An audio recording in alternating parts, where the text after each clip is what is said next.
Ezequiel 37, de los versos 1 al 14. Y el título de este mensaje es: ¿pueden revivir los huesos secos? Es una pregunta. ¿Pueden revivir los huesos secos? Está hablando el profeta y contando una experiencia que él tuvo. Una experiencia mística, una visión, ¿verdad? Dice: la mano de Jehová vino sobre mí y me llevó en el espíritu de Jehová y me puso en medio de un valle que estaba lleno de huesos y me hizo pasar cerca de ellos por todo en derredor, y he aquí que eran muchísimos sobre la faz del campo, y por cierto, secos en gran manera. Y me dijo: hijo de hombre, ¿vivirán estos huesos? Y dije: Señor Jehová, tú lo sabes. Me dijo entonces: profetiza sobre estos huesos y diles: huesos secos, oíd palabra de Jehová.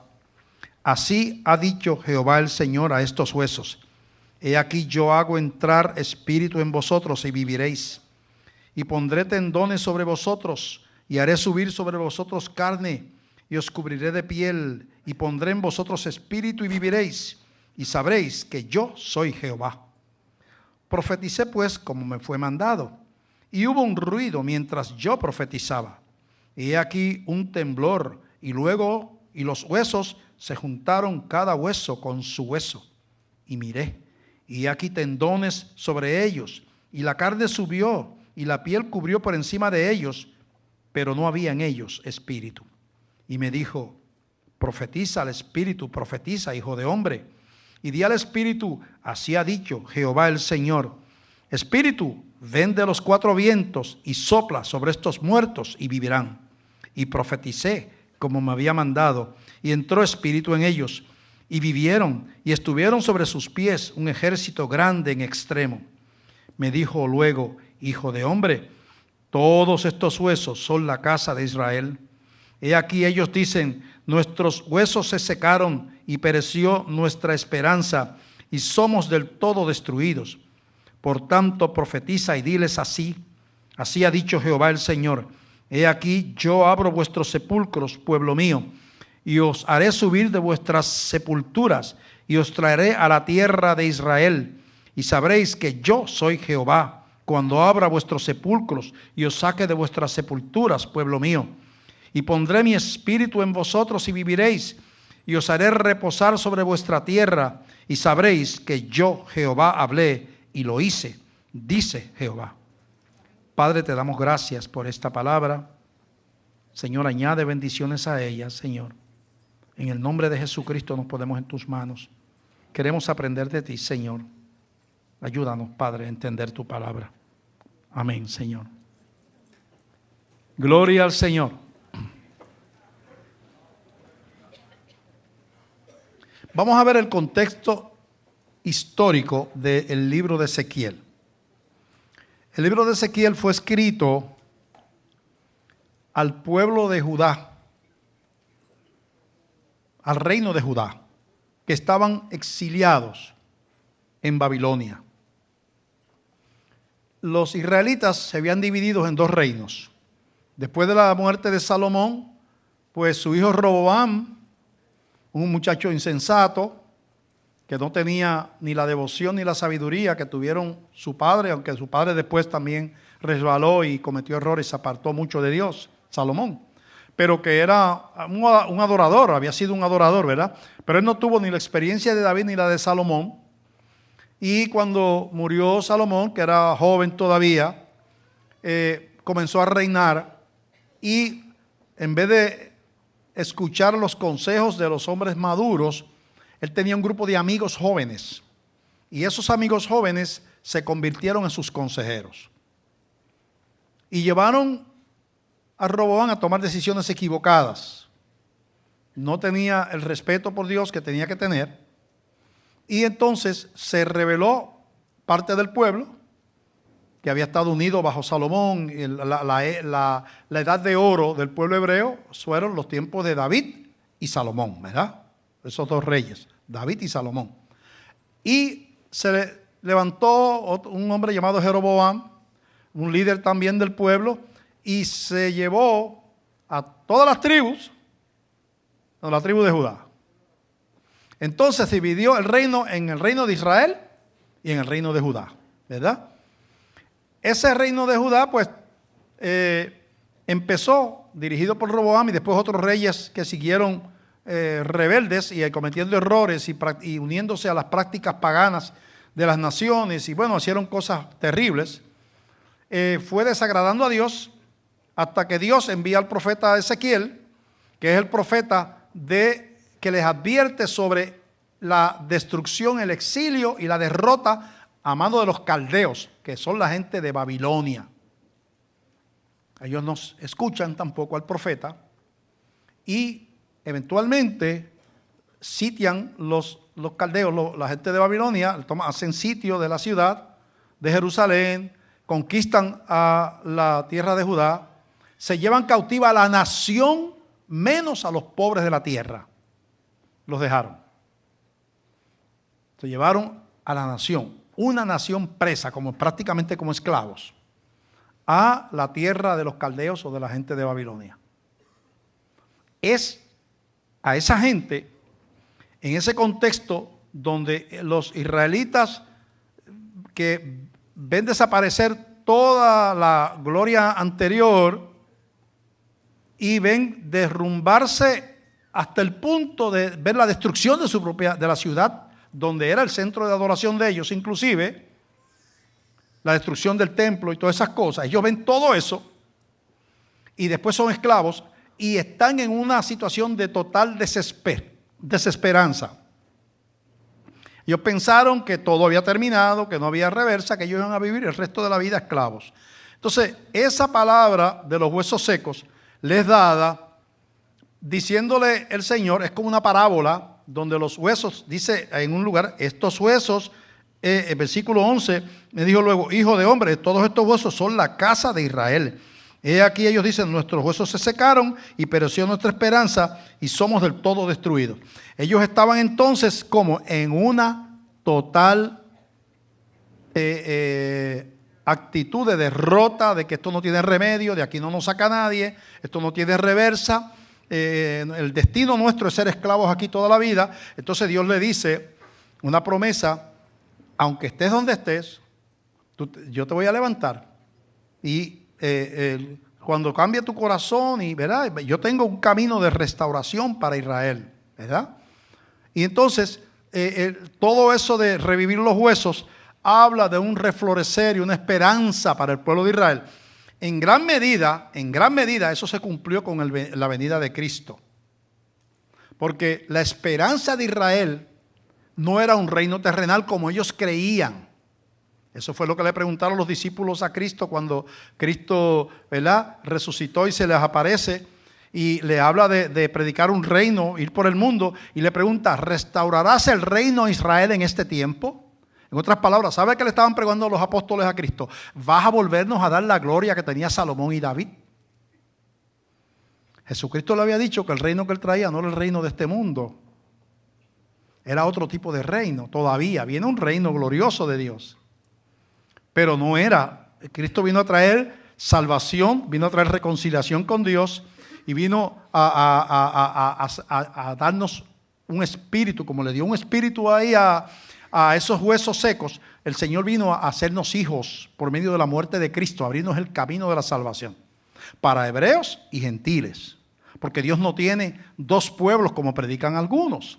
Dice que la muralla de separación, la pared de separación fue abolida, haciendo de los dos pueblos uno solo. El que se quiera salvar, sea hebreo, judío, o sea gentil, como somos nosotros que no somos hebreos, tiene que ir a través de Jesucristo.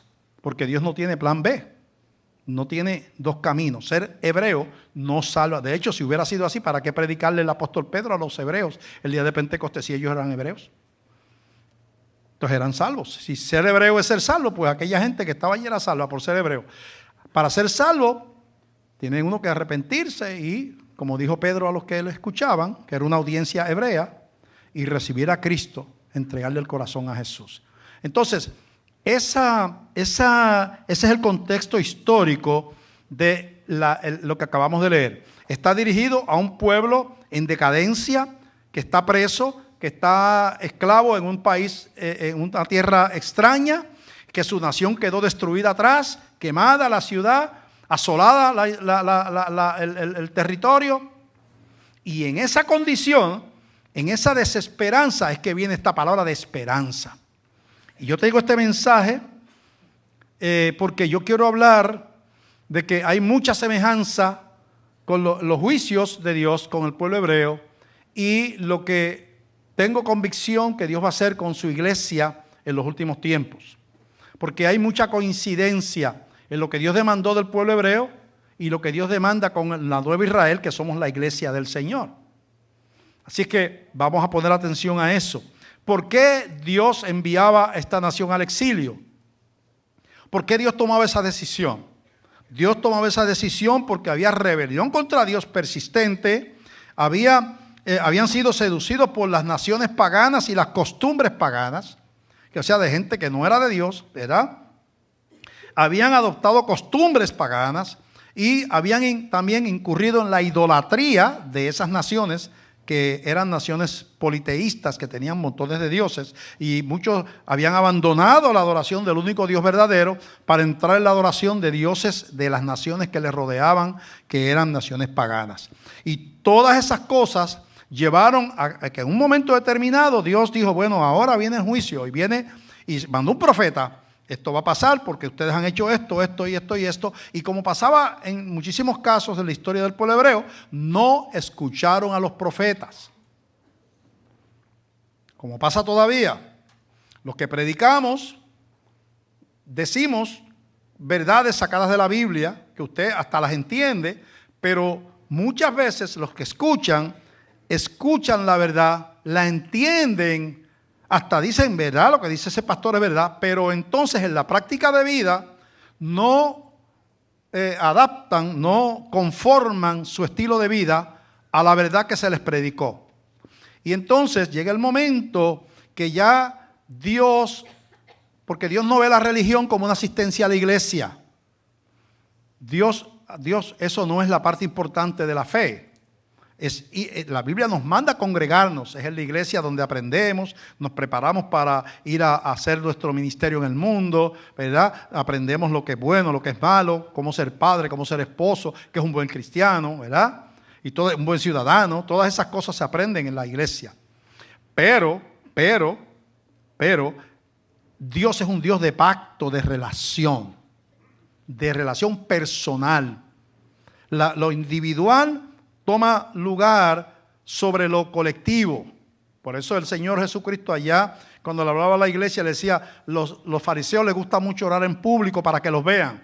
Pero ustedes no hagan esa oración en público, no es que no la hagan, pero no, la importante es la vida privada, lo que usted le dice al Señor allá, en la intimidad de su habitación, donde usted le derrama su corazón delante de Él.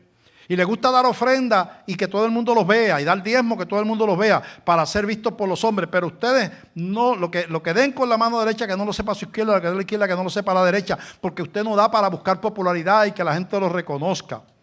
Y así por el estilo. Y hacen ayunos y se paran en las esquinas cuando ayunaban los fariseos y ponían el rostro para que todo el mundo, mira, fulano, el hermano Simón está ayunando, mira cómo está allí en una esquina ahí que se está muriendo allí. Y todo el mundo, qué espiritual ese Simón. Dice, eso no tiene valor en el cielo. Si ayuna, hazlo en privado porque tú lo haces para Dios y no para los hombres, ¿ves? Entonces tú te das cuenta que Dios trata de darnos un sentido de fe donde haya envuelto un corazón. Es como un matrimonio, es como el amor de marido y esposa, ¿verdad? Puedo tener un contrato matrimonial, el matrimonio ser legal, pero no haber amor entonces. Hay matrimonios por interés, hay matrimonios que se pierden la frescura de la relación con el tiempo, ¿verdad? Se marchitan, ¿verdad? Y entonces hay quien entonces incursiona empieza a buscar alternativas para solucionar la soledad fuera de la relación que Dios mandó que se estableciera dentro del matrimonio. Entonces a la iglesia le pasa lo mismo. La iglesia es un matrimonio con Dios, es la esposa de Cristo. Y entonces empezamos a maridarnos, a casarnos con otras cosas que no son lo que Dios enseña. Y eso le pasó al pueblo hebreo. Empezó a violar mandamientos y a caminar mal y a vivir una vida desordenada, de fornicaciones, idolatría y un montón de cosas. Y entonces llega el momento que Dios dijo, bueno, se acabó. Y le mandó un profeta y le dijo, va a pasar esto. Yo creo que Dios va a tratar con la iglesia en estos últimos tiempos como trató con el pueblo hebreo. Y hay unas semejanzas entre lo del pueblo hebreo y lo de la iglesia, y de eso vamos a hablar más adelante. Así que, ¿qué provoca entonces este exilio? ¿Qué provoca en el pueblo hebreo? Provoca un sentido de desesperanza, de dar todo por perdido. Esto no tiene remedio. Estos babilonios, estos caldeos son demasiado poderosos. Nosotros somos una nación pequeña. Nadie nos podrá sacar jamás de la esclavitud. Pero no es así. El Señor que nosotros servimos es poderoso para lograr todas las cosas. Y gente que lleva 30 y 40 años en las drogas quedan libres de la droga. Y gente que han sido maridos abusadores y mujeres y maridos y hombres adúlteros se convierten a Cristo y son mujeres virtuosas y hombres virtuosos. Y hay personas que son alcohólicos y borrachos y se convierten a Cristo y Dios les arranca y les cambia el estilo de vida. El Señor puede hacer todo, desde levantar a un muerto como lo hizo y lo ha hecho, hasta darle vida a una nación como también lo ha hecho, y levantar un gran avivamiento en medio del pecado como lo ha hecho a través de la historia. La esperanza de Puerto Rico está en precisamente, así como le dijo el Señor a Ezequiel, mira, ahí tienes carne y tienen piel, pero no tienen espíritu. Dile al espíritu que venga sobre ellos y vivirán, porque aún con forma de humano, aún estando en el suelo, ahí con apariencia de humano, están muertos porque le falta el espíritu. Tienes que decirle al espíritu que reciba que les dé vida. Y vino Ezequiel y hizo como Dios le dijo, y el espíritu vino en aquella visión y aquellos cuerpos se empezaron a levantar con vida. La iglesia es la iglesia de Cristo, pero ha ido perdiendo la vida a través del tiempo y ha ido perdiendo la conexión con el Espíritu Santo a través del tiempo y ha ido corrompiéndose con las costumbres del mundo, como le pasó al pueblo de Israel. Y la iglesia languidece, especialmente en Occidente. Lo que está visto en países donde uno esperaba que fuera menos fuerte la iglesia. He estado en Rusia, en China, en Cuba, en esos lugares. Que veo en la India, que es un país pagano, he visto una iglesia poderosa, pero poderosa de verdad. En Europa es casi un chiste hablar de Cristo. Y ya pronto en Estados Unidos lo será, donde están matando todo lo que tenga que ver con la fe poco a poco, introduciendo las actitudes contrarias. A través de la historia, siempre que ha venido algo de Dios, Satanás trata matando los hijos de Dios. Lo hizo con Abel, lo quiso hacer Herodes. Cuando nació Cristo mandó a matar a todos los niños. Y ahora mismo la nación norteamericana, desde que se aprobó la ley del aborto para acá, ha matado más de 40 millones de niños.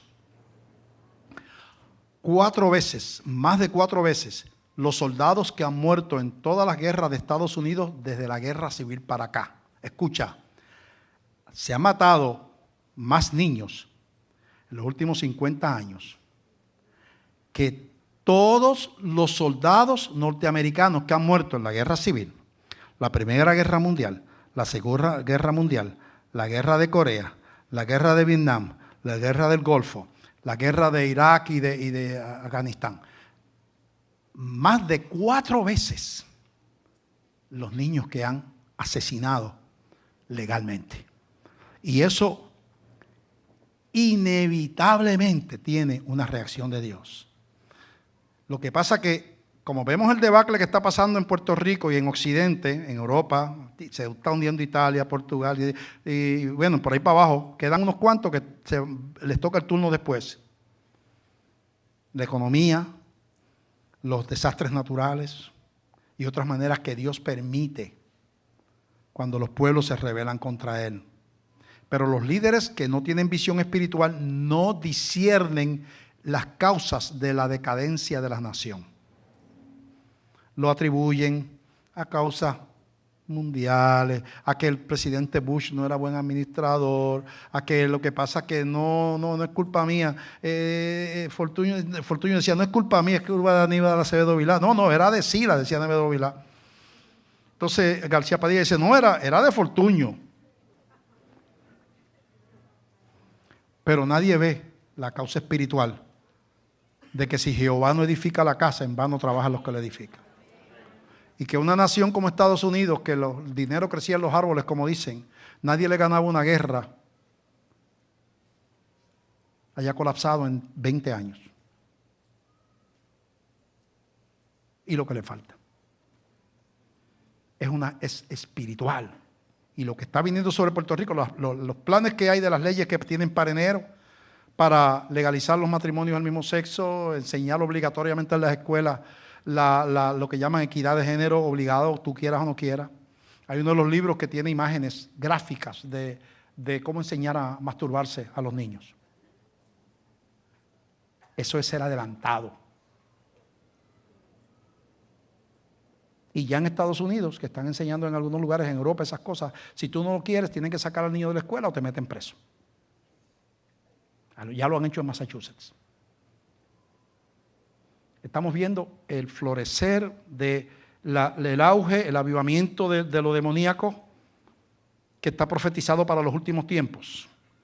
Y eso trae el colapso de las naciones que abandonan a Dios. Tiene unas consecuencias. Lo tuvo para el pueblo de Israel y lo va a tener para nosotros también.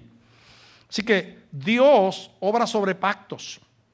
Dios es un Dios de pactos. Hizo pacto con Noé, hizo pacto con Adán, hizo pacto con Noé, hizo pacto con Abraham, hizo pacto con Isaac, hizo pacto con Jacob, hizo pacto, ¿verdad? Y fue haciendo pactos y pactos y pactos y pactos, o repitiendo, o renovando el pacto con diferentes generaciones, porque Dios es un Dios de pacto. Y el cristianismo es un pacto.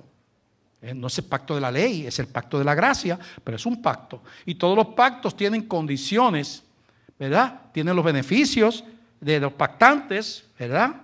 Y tienen las condiciones que implica obedecer o desobedecer el pacto.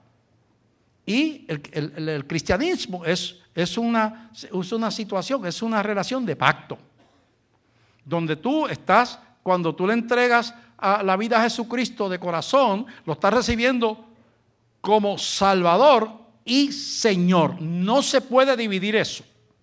Tú no puedes decir, hay un tipo de gracia que predica, no, yo recibí a Cristo como Salvador, pero como Señor no, porque a mí nadie me dice lo que yo tengo que hacer. Sí, yo sí quiero no ir al infierno, y como yo no quiero ir al infierno, porque yo es calientísimo allí, pues entonces yo voy a pasar frente a la iglesia, pero mi vida es mi vida. Entonces yo le tengo noticias a esas personas. No existe la salvación sin señorío. No hay ni una sola predicación de Cristo donde Él implicara que uno puede ser salvo si no le da el corazón a Jesús. No existe eso.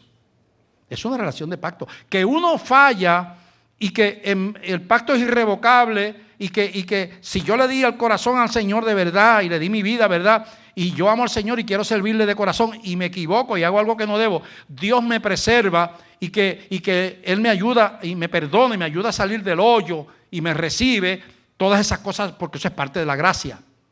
Pero yo pretender hacer una relación donde Jesucristo no es el Señor de mi vida y donde lo que Él piensa y dice su palabra no es importante para mí porque yo tengo mi manera de vivir, no existe una salvación de esa manera. No existe. Y si triste es uno ir al infierno porque nunca le ha importado Dios, más triste es ir al infierno asistiendo a una iglesia. Más triste todavía. Pero esas cosas pueden pasar. Entonces, el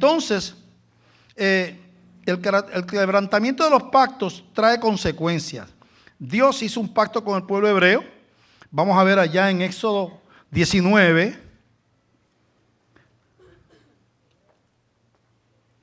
El segundo libro de la Biblia. Primero es Génesis, después Éxodo.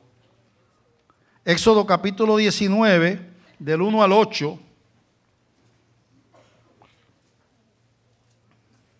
Moisés sube a Dios, ¿verdad? Hasta un monte y allí Dios se le aparece. Y ahí hacen un pacto Dios y el pueblo hebreo, porque ese pacto, usted se da cuenta que Dios lo había hecho con Abraham y, ¿verdad? Y lo ha hecho con otra gente. Pero ahí está bien claro el pacto. Éxodo 19, del 1 al 8, dice: en el mes tercero de la salida de los hijos de Israel de la tierra de Egipto, en el mismo día llegaron al desierto de Sinaí. Habían salido de Refidim y llegaron al desierto de Sinaí y acamparon en el desierto, y acampó allí Israel delante del monte. Y Moisés subió a Dios, y Jehová lo llamó desde el monte diciendo: así dirás a la casa de Jacob y anunciarás a los hijos de Israel: vosotros visteis lo que hice a los egipcios, y cómo os tomé sobre alas de águilas y os he traído a mí. Ahora pues, si diereis oído a mi voz y guardareis mi pacto, vosotros seréis mi especial tesoro sobre todos los pueblos, porque mía es toda la tierra.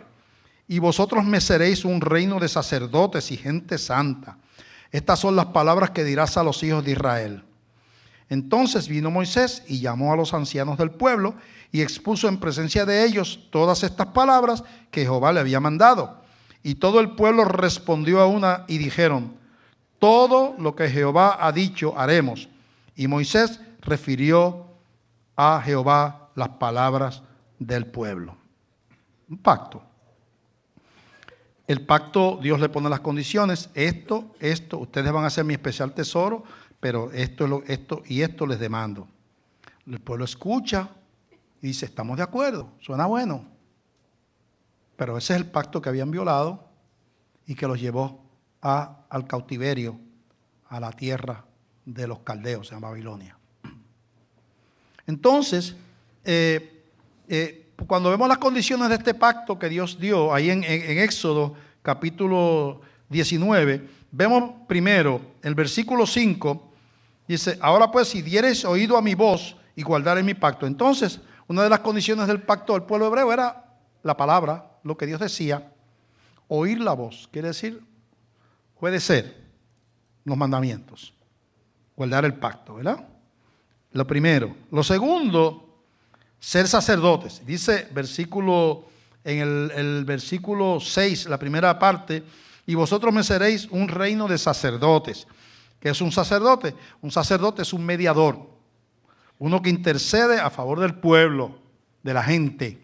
Un sacerdote es un representante de Dios ante el mundo, ante la gente, ¿verdad? Y le dice: ustedes me van a representar a mí, ustedes van a ser los mediadores, ustedes van a llevar mi mensaje, ustedes van a modelar, ustedes van a llevar a la gente a la fe. Ustedes van a hacer a la gente a conocer la verdad, a la fe. Ustedes van a ser mis mensajeros, mis sacerdotes, ¿verdad?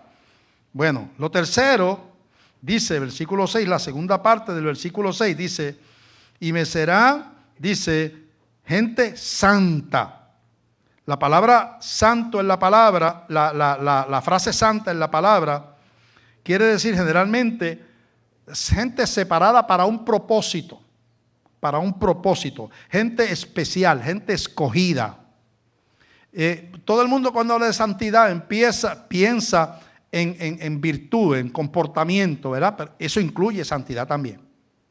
Pero en gran parte, cuando a la iglesia se le llama gente santa, y al pueblo hebreo, hablaba de ser escogido, separado por Dios para un propósito. Que implica que uno tiene un dueño, uno tiene una persona a quien uno tiene que representar, ¿verdad? Y eso es ser gente santa. Por ejemplo, hemos dicho que los vasos del templo hebreo se le llamaban los vasos santos. Lo que se usaba para la adoración, ¿verdad? Los utensilios que se usaban en el templo hebreo, en el tabernáculo o en el templo después que se hizo de piedra. Pero un vaso no tiene comportamiento. No puedo decir: esa cuchara se porta bien, o ese tazón se porta bien, porque los utensilios no se comportan. ¿Por qué se llamaban santos? Porque no se podían usar para más nada que no fuera para la adoración y el oficio del templo. No podía usarlo el sacerdote para cocinar en la casa. No, la mujer del sacerdote no se lo podía llevar para hacer un sofrito con el cucharón ese. ¿Por qué? Porque eran separados exclusivamente para el uso en el templo. Y por eso se llaman los vasos santos, quiere decir separados. Cuando entonces dice que seremos, le dice al pueblo hebreo, ustedes van a ser gente separada. Dice, ustedes son gente separada, especial, escogida, ¿verdad? Entonces, eso colocaba al pueblo hebreo en una situación de privilegio. Porque dice, sobre todos los demás pueblos, le dice, ustedes no son los más grandes, están los egipcios, están los asirios, están los caldeos, hay grandes imperios por ahí. Pero yo los escogí a ustedes. Nación pequeña, porque yo soy Jehová y yo escojo a quien yo quiera. Como nos escogió a ti, si eres cristiano, me escogió a mí, y había otra gente en el mundo y en la tierra y en tu área y en tu trabajo, pero Dios te llamó a ti, porque Él es soberano y a quien quiere Él engrandecer, a quien quiere bendecir, bendice, y a quien Él no quiere bendecir, no lo bendice, porque Él es soberano. No hay nunca injusticia de parte de Dios. Entonces, esas tres cosas, guardar su palabra, ser sacerdote y ser gente santa, es lo que digo yo que es similar a lo que se le pide a la iglesia. La iglesia también languidece. Como había languidecido, había ido perdiendo el fervor religioso, la fidelidad a la escritura, la consagración, se habían perdido y lo llevó al juicio. La iglesia de hoy, especialmente en el mundo occidental, se va desvaneciendo en una cada día más rutinaria actividad religiosa. Y la pasión y el compromiso se van perdiendo en la iglesia.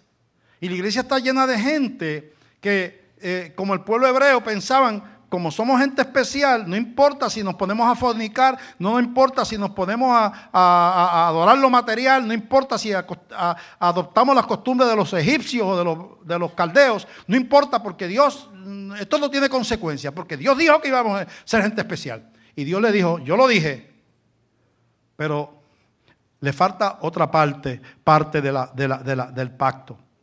Que yo dije también que el pacto estaba vigente cuando ustedes cumplían una parte del pacto. Si no, viene disciplina, juicio.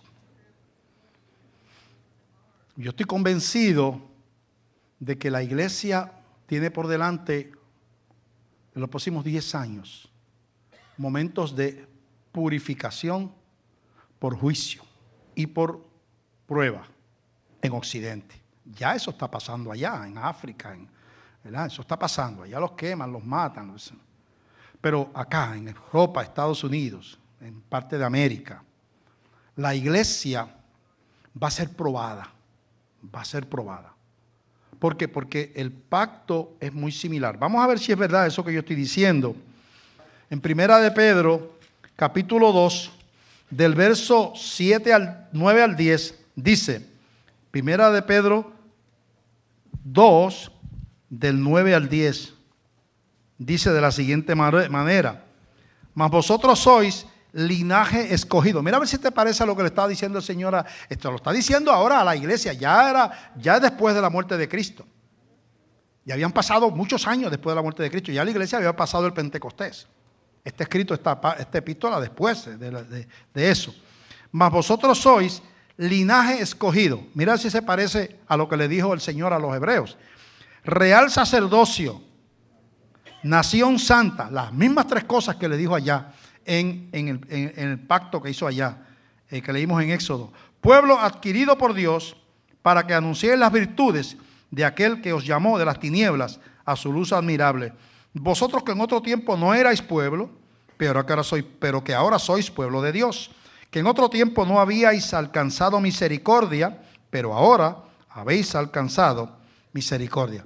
Entonces vemos que aún bajo el pacto de la gracia, el Señor identifica un corazón que entiende que es sacerdote, que es nación santa, que es un pueblo escogido y que tiene una palabra que obedecer. Mira lo que yo dije, es un corazón que entiende que tiene un Señor que es el que dirige nuestra vida y que tenemos que agradar y obedecer.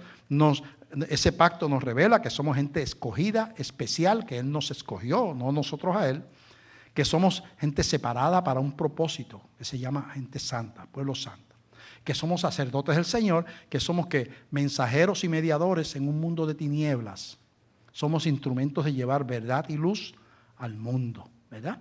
Lo mismo que le dijo el Señor al pueblo de Israel. El pueblo de Israel, aunque las promesas de ellos miraban hacia el Mesías, que era Jesucristo, pero ellos no cumplieron la parte del pacto, y aquí los vemos cautivos en Babilonia, sin esperanza, por una disciplina de Dios.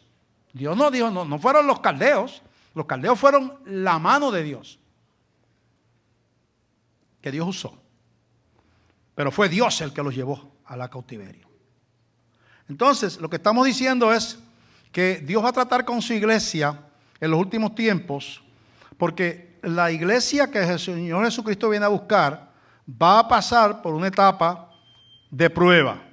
Va a pasar por una etapa donde va a tener que enfrentar, y la iglesia posiblemente, en medio de las persecuciones que se van aproximando cada día más, la iglesia se reduzca, especialmente en Occidente, se reduzca posiblemente hasta la mitad. ¿Por qué? Porque muchas personas que no entienden el pacto, que no quieren vivir bajo el pacto de obediencia, de sujeción, de ser sacerdotes, no quieren padecer, no quieren sufrir, ni tomar una cruz y seguir a Cristo, ni identificarse como cristianos, porque no le conviene el trabajo, porque los amigos se van a burlar de él, porque aquí, recuérdate aquí en Occidente, mira los antagonistas que tiene la iglesia y el cristianismo. Mira, tiene a la prensa, que es liberal en Europa y en Estados Unidos y en Puerto Rico también, a favor de leyes anticristianas y antibíblicas, y en contra de la iglesia, tildándonos de fanáticos y fundamentalistas religiosos, pero de una manera peyorativa, ¿verdad? Y despreciativa. Tiene la academia, que nos ridiculiza como soñadores que la religión para la academia es como un placebo, un tranquilizante, que no es una verdad realmente, porque la verdad es que el mundo es una pura casualidad, que no hay tal cosa como Dios. Eso que piensa la gran parte de la teoría del Big Bang y todo eso. Entonces, tenemos el sistema judicial que se ha ido tornando en contra de los principios cristianos y ha ido dictando leyes anticristianas de una manera dictatorial, porque los jueces no son elegidos por el pueblo, es una oligarquía que se nombra por los senados y son confirmados por los gobernadores o por los presidentes. Entonces, por lo tanto, 4 o 5 jueces liberales le dicen como le dijeron en Massachusetts, tienen que enseñar esto en las escuelas, anticristianos. Los padres opinaron que no importa lo que tú opines, nosotros los 5 jueces somos los que decidimos aquí que esto hay que hacerlo de esta manera, y por encima de todo el mundo ellos determinaron que eso se hace así. Tenemos en contra muchas legislaturas, incluyendo la de aquí ahora en este momento, muchos gobernantes, tenemos en contra la academia, ¿verdad? Tenemos en contra la televisión, que es liberal, tenemos en contra los periódicos, o sea, cuando tú analizas, poco a poco el mundo va diseñando un cerco que ya está profetizado en la Biblia, que es el auge de las tinieblas en los tiempos finales, que está profetizado, que culminará con el advenimiento del anticristo, ¿verdad? Pero nosotros nos toca vivir, no sé si yo, la edad que tengo, viviré el tiempo para verlo, pero muchos de ustedes verán la confrontación, que ahora ya está malo, pero va a empeorar radicalmente en los próximos 10 años. Radicalmente. Y muchos no podrán aguantar. Va a ser una prueba de fe, porque la fe, dice la Biblia, tiene que ser probada. Va a ser una prueba de fe donde a veces usted le será más conveniente abandonar, dejar la membresía de las iglesias, apartarse, no identificarse, callar o unirse a ellos, ¿verdad? Ya hay denominaciones completas que están siguiendo aberraciones bíblicas. Denominaciones completas, dirigidas por los líderes. Denominaciones cristianas, que eran evangélicas, digo yo, que ya no son, que están diciéndole que sí a leyes y a actividades que contradicen las enseñanzas de la Biblia. Los liberales los aplauden a ellos. Estos sí que son razonables. Los fanáticos son aquellos. Ustedes son razonables porque ustedes ya aceptan lo que nosotros aceptamos. Y a ellos les encanta que les digan razonables. A mí me gusta más que me digan bíblico que razonable. Bueno, pero cada cual escoge lo que quiere hacer. Entonces, lo que estamos diciendo es que si usted compagina lo de Juan con lo de primera de Pedro, usted se da cuenta que son guardar su palabra, ser sacerdote, somos mediadores y mensajeros de una verdad, somos gente separada, gente santa, que quiere decir separado con un propósito especial. Y entonces, el mensaje es lo mismo. Dios te está diciendo a ti lo mismo que le dijo al pueblo hebreo por medio de Ezequiel. Está diciendo, yo te digo a ti, escucha, palabra profética, vienen juicios sobre la iglesia en los próximos 10 años. Terribles juicios. ¿Tú escuchas lo que Dios dice a la iglesia o no lo escuchas? Escucha. Es tiempo de fortalecer la fe y tomar decisiones radicales. Y tomar tu posición y prepararte para lo que viene. ¿En qué lado tú vas a estar? En uno de los dos. De los que claudican, de los que abandonan, de los que apostatan de la fe, o de los que están dispuestos a pasar lo que sea, pero permanecer fieles a Jesucristo. Yo no puedo determinar de aquí quién va a estar y quién no va a estar, pero yo predico este tipo de palabra en esta iglesia ya por años, porque yo tengo la esperanza como pastor que mi iglesia no sea sorprendida en tinieblas, que no esté preparada, que no sepa anticipar lo que viene, que esté viviendo en un sueño, en una burbuja de el sistema mundano, de que lo importante en la vida es la prosperidad, el capitalismo americano, el dinero, que esto siempre va a estar así, todo esto es temporero, esto se va a acabar, hay un problema económico, pero esto no tiene nada que ver con lo espiritual, es cuestión de errores humanos, ¿ves? Estos son errores humanos, no ven la parte espiritual, como no la veían los hebreos. Puede ser que tú tampoco la veas. Y yo no puedo hacer nada. Tengo mucha lástima por ti. Porque algún día todos tendremos que comparecer delante del tribunal de Cristo. Todos. Aún los que van para el infierno. Todos tenemos que comparecer delante del tribunal de Cristo. Y yo creo que las advertencias del Señor y la historia de lo que a Dios le gusta y no le gusta es importante. Es importante. Voy a leer rápidamente algunas cosas que le dice el Señor a la iglesia en Apocalipsis para que sepa lo que el Señor le dio a Juan para que le dijera a las iglesias que estaban en Asia. Son iglesias reales. No, aunque el libro de Apocalipsis es alegórico en gran medida, tiene mucha tipología que llaman, pero las iglesias que menciona aquí existían en el tiempo que Juan escribió eso. Pero yo tengo la impresión de que las enseñanzas y las amonestaciones de esas iglesias son también actualizadas, son actuales, tienen relevancia porque es el mismo corazón de Dios y los mismos peligros que afrontaron ellos estamos afrontando nosotros. Lo voy a ver con rapidez porque no queremos alargar el tiempo. En Apocalipsis capítulo 2, versículo 4, ¿qué le dice a la iglesia de Efeso el Señor a través del apóstol? Versículo 4 dice, pero tengo contra ti que has dejado tu primer amor. Recuerda por tanto de dónde has caído y arrepiéntate y haz las primeras obras, pues si no vendré pronto a ti, quitaré tu candelero de su lugar, si no te hubieras arrepentido.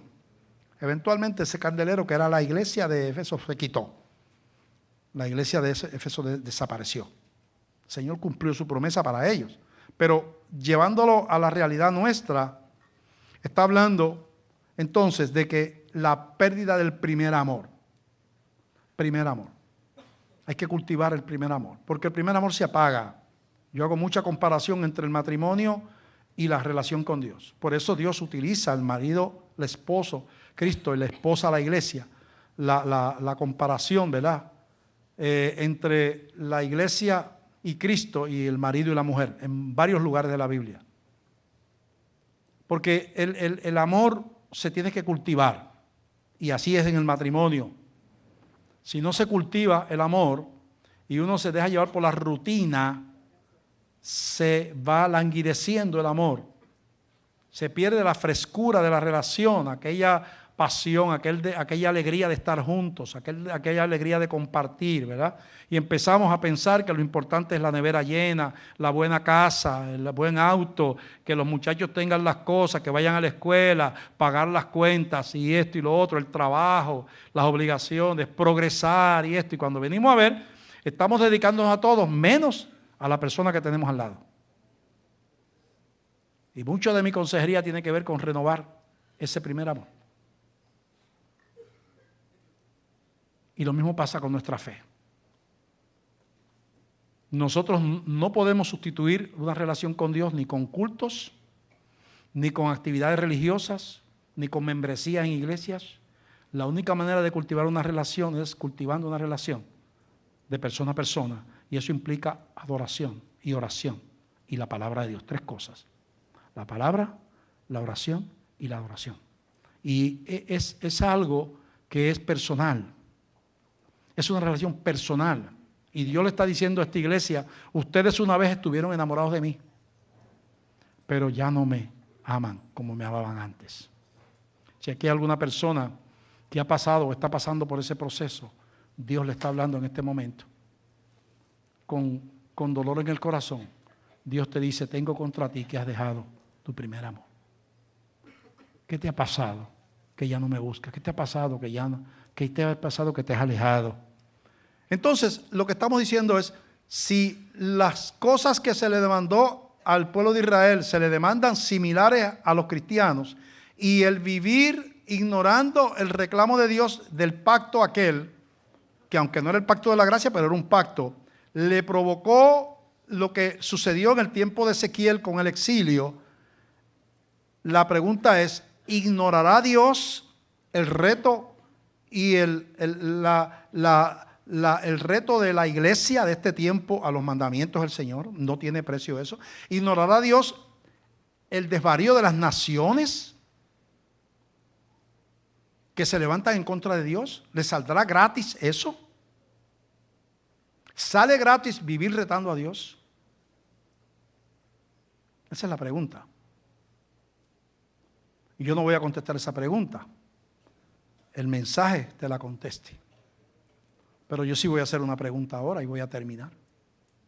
Si tú has entendido esta palabra, tú te habrás dado cuenta por la predicación que has llegado, si tú no has estado aquí o no eres de la iglesia, has llegado a una iglesia seria. Nosotros creemos lo que predicamos. Nuestro compromiso es con la verdad.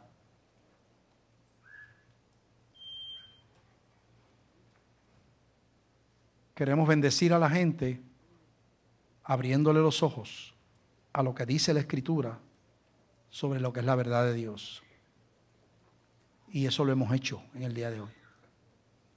El camino de los hebreos, aquellos que estaban desalentados, el Señor le dijo, mira, pídele al Espíritu Santo, pídele al Espíritu que sople vida, porque esos huesos están ahí, tienen cuerpo, pero están muertos. Sigue siendo la misma respuesta también para la iglesia. La esperanza de la iglesia está en un avivamiento espiritual del Espíritu Santo sobre la iglesia.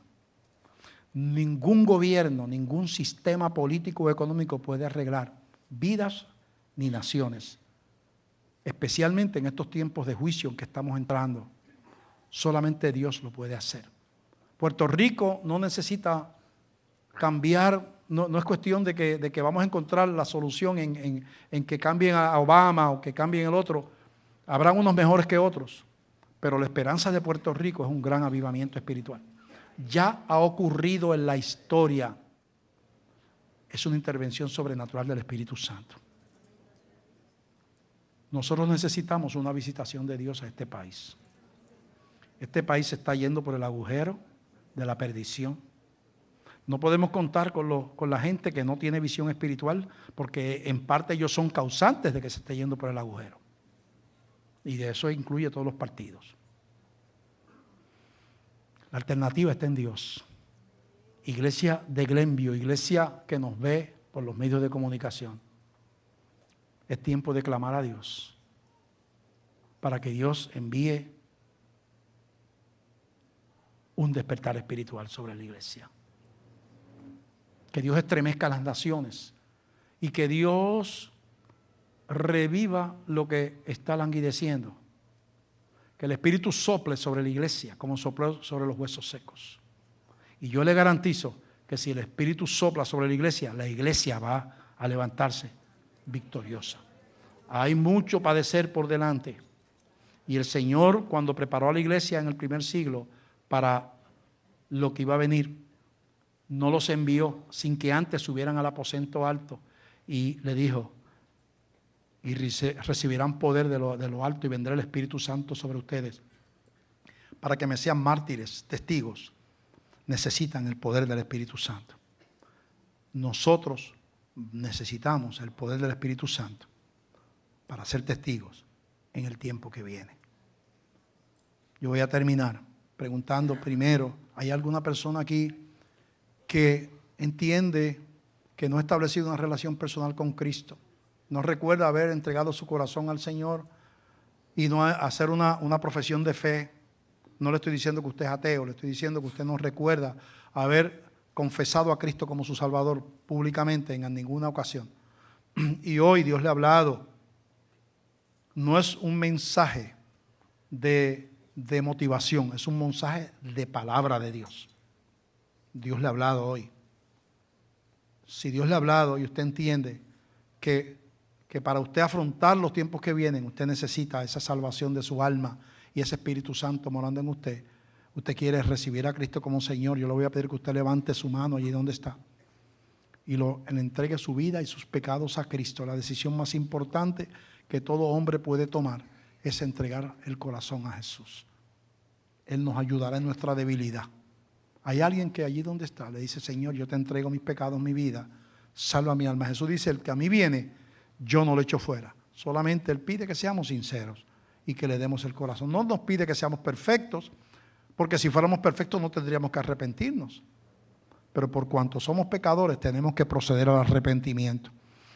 Pregunto otra vez, ¿hay alguien allí donde está que levanta su mano e invita a Jesús a venir a su corazón y lo hace públicamente como manda la Escritura? Alguien que entrega su vida a Cristo, públicamente. No voy a extender ese llamado. Hablamos de la iglesia que el Señor le dice que perdió su primer amor. Dice, tengo contra ti que has perdido tu primer amor. ¿Hay aquí alguna persona que ya le había entregado su vida a Cristo? Ha servido al Señor anteriormente, de alguna manera ha estado en la iglesia y por razones que no viene al caso ahora, se ha apartado, se ha alejado, se ha enfriado, quizás ha hecho cosas que no debía. Cualquiera de esas cosas. Y hoy quiere reconciliar su vida con Dios y Señor, yo vuelvo a casa porque yo quiero empezar otra vez una relación contigo. Quiero una reconciliación, Señor. Y levanta su mano allí donde está. Hay alguien que tome esa decisión en este momento. Si no, vamos a terminar. ¿Hay alguien? Me dicen que están levantando la mano. Por allá atrás veo una mano, sí, allá en los altos. Dios le bendiga. Allá abajo veo un caballero que levanta su mano.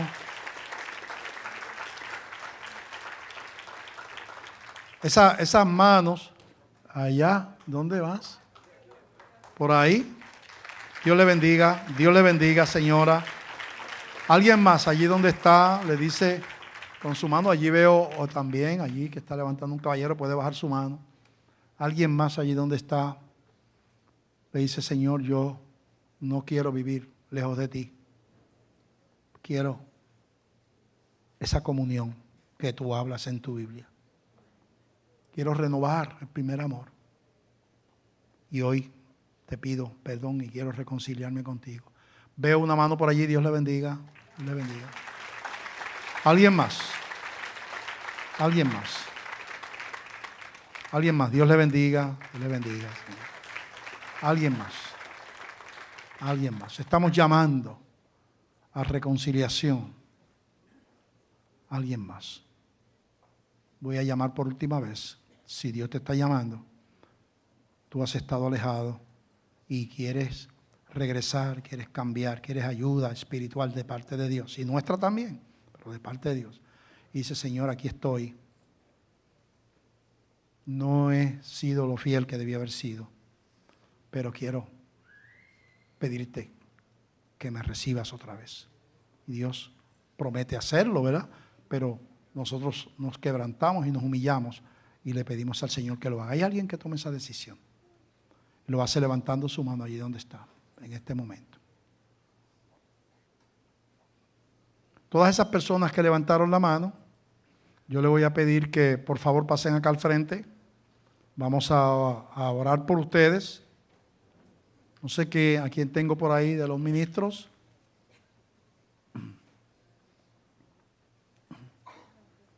Pedirle a Ana Luisa que me ayude con las damas. Por favor, Ana Luisa, me ayuda con las damas.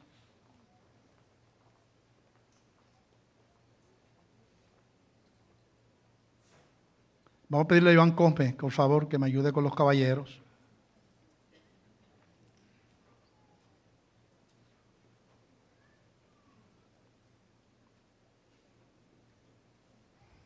Vamos a ponernos de pie. No hagan ruido, ¿verdad? Vamos a esperar que ellos oren, pero vamos a despedirnos en el nombre del Señor. Padre, te damos gracias por este día, gracias por tu palabra, gracias por estas vidas que reconcilien sus vidas contigo, Señor. Llévanos con paz a nuestros hogares. En el nombre del Padre, del Hijo y del Espíritu Santo. Amén. Que la paz de Dios sea con ustedes. Dios les bendiga.